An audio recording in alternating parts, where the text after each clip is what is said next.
Greetings and salutations, 7th grade. Welcome to lesson 115, relative sizes of sides and angles of a triangle. It was a little hard to get out. It starts on page 754. Let's dive into it. Now, today, please understand, listen carefully to what we're doing. It shouldn't be too terribly difficult. Just listen carefully. Yeah, that's all I want to say. Refer to triangle ABC below, listed in order of size.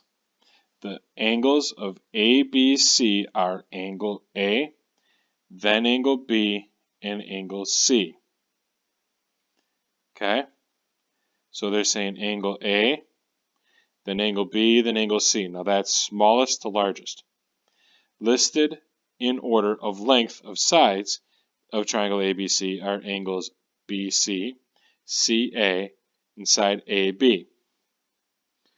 So what they're saying is that angle A, angle A being the smallest angle means that BC is the smallest length. AB being the second smallest angle, that AC is the second smallest side. And angle C being the largest angle, A to B is the largest side. Okay, let's think about it in this way, okay? All right, if you had your arm out and you were pointing this direction with your arm, and then you swept your body, you swept your arm across and went to here, okay? That's not very far. So this angle, the further it goes out, the longer those 2 points go away from each other, right? It's not very far here, but it's longer here and longer here until it gets out to here. All right? However, when you think about angle B already starts out, again, if you swept your arm across, angle B starts out wider to begin with. So the further it goes out, the longer it's going to be. Okay, so it's all going to be relative.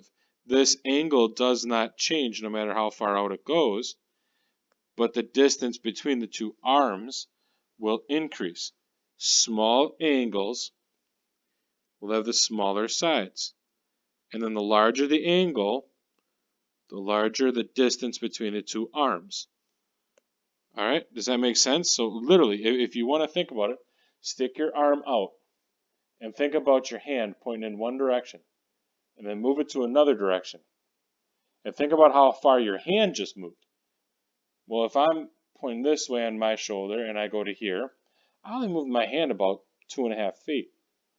But if I look across my room where I'm sitting, boy, that almost moved like 18 to 20 feet. If I think about where my vision of my hand is going from side to side. Okay? The angle stays the same, but the distance will increase the further out it goes. So notice that the smallest angle is the shortest side. Likewise, the opposite of the longest angle is the longest side. So the order of lengths of sides of a triangle when written from shortest to longest corresponds to the order of the sides opposite the angles when written from smallest to largest. So think about these. List the sides of this triangle in order from shortest to longest. So sides. Well, we're only given 3. 59, or we're only given 2, 59 and 61. Well, by golly, that doesn't add up to be 180 degrees. No, it does not at all. So we got to find the last one. So we have 59, we have 61, and that's 120 degrees. So that means that this angle is 60 degrees, right? Because angles of a triangle will add up to be 180. if we have 61 and 59, that adds up to be 120. Well, 180 minus 120 gives us 60 left. So that means from smallest to biggest, smallest angle is here. So PQ, side PQ, then 60, and the opposite of 60 is RQ, and then 61 is here, so opposite of 61 is RP. And that should be what the book got. Side PQ, QR, RP. Perfect. Example 2. So the lengths of the sides of ABC are given. List the angles in order of the size from smallest to largest. Okay. 7, 8, 9. Uh-oh. 9 better watch out for 7. Because 7, 8, 9. Sorry. Bad joke. Alright, well if this length is 7, then that's the shortest.